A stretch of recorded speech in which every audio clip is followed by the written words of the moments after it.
ক্রিকেটে বাংলাদেশকে নিয়ে এখন স্বপ্ন দেখতে নাকি ভয় পায় ভক্তরা, যদিও পাকিস্তানকে ওদের মাটিতে হারানোর স্বপ্ন দেখাচ্ছে head coach Phil Simmons.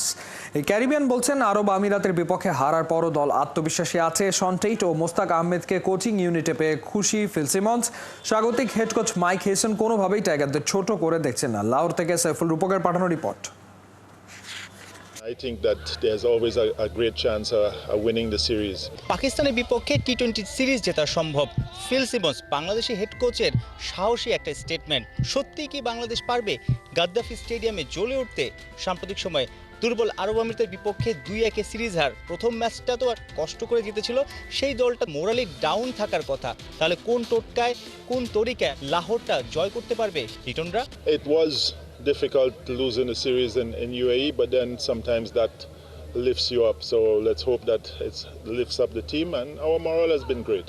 Bowling is usually our stronger suit in this format, but having two senior bowlers in Taskin and Fizz out, then it balances it off. I think our batting these days is getting stronger and stronger, and especially in that first 6 overs. 28 মে প্রথম match, 26 তারিখ প্রথমবার আসলে লাহোরে practice করার সুযোগ পেল team Bangladesh. এবং প্রথম সেশনে দেখা গেল মুস্তাক আহমেদ এবং শন টেইট, একজন স্পিন বোলিং কোচ আর একজন pace bowling coach.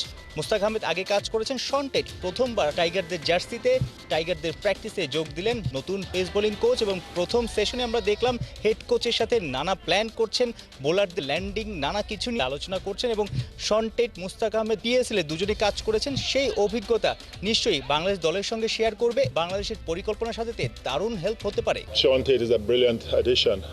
I think he's going to be brilliant for not just the bowlers, but for the team in general.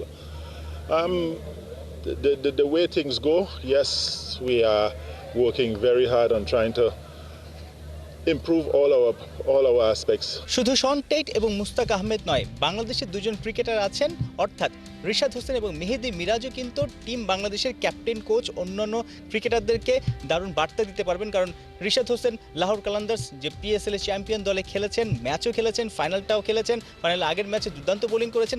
Miraj দলের সঙ্গে ছিলেন। এই দুজনকেই কিন্তু সোমবার প্র্যাকটিসের আগে টিম ম্যানেজমেন্টের সবাই ক্রিকেটাররা পুরো বহর সবাই এক শুভেচ্ছা জানিয়েছে, করতালি দিয়েছে। তারা পিএসএল চ্যাম্পিয়ন হয়েছে এবং দুজনের অভিজ্ঞতা নিশ্চয়ই কাজে লাগাতে চাইবে লিটন এবং Phil Simmons.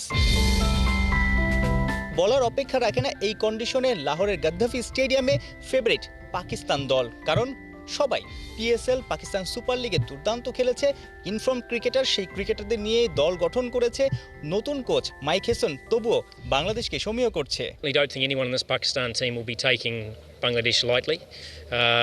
We'll be preparing as we have to.